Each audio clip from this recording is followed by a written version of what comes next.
এই মাসের যে অনুষ্ঠানটা হলো জেনেভাতে, ওইখান থেকে উচ্ছ্বাস প্রকাশ করে একটা টুইট করা হয়। এই যে টুইটের ছবি আপনাদের আমি এখানে দেখাচ্ছি। হ্যাঁ, এইটি হলো আমাদের মাধ্যমে আমরা জানতে পেরেছি।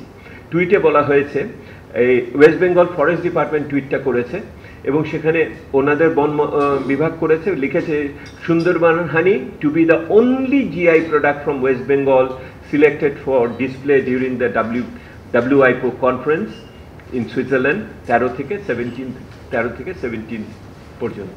বুঝেছেন? এই টুইটটা যদি না হতো তাহলে কিন্তু আমরা জানতেও পারতাম না। সোশ্যাল মিডিয়ার আপনারা মাহাত্ম্য বুঝতে পারছেন? সোশ্যাল মিডিয়া যে মাঝে মধ্যে কত বড় উপকার করে, এই টুইটটা হলো তার একটা উদাহরণ, যে তথ্য পাওয়ার ক্ষেত্রে আর কি। বলা হচ্ছে সুন্দরবনের মধুর একম এবং অদ্বিতীয়, যার অদ্বিতীয় প্রতিনিধি হলো ভারতবর্ষ। অথচ আমরা খুবই ভালো করে জানি যে সুন্দরবনের মধুর বহুলাংশই বাংলাদেশে উৎপাদিত হয়।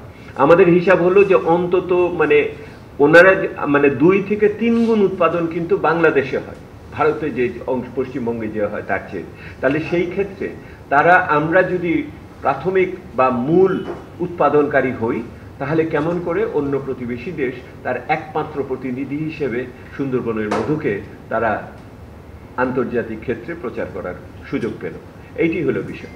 তখন আমরা দেখা শুরু করলাম ঘটনাটা কি, এটার এইরকম তো হওয়ার কথা ছিল না, তাহলে আমরা কিভাবে হয়েছে।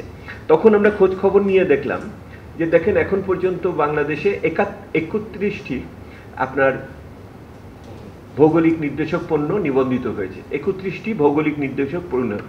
এই 31টির ভিতরে সুন্দরবনের মধু নাই। এই 31টির ভিতরে সুন্দরবনের মধু নাই।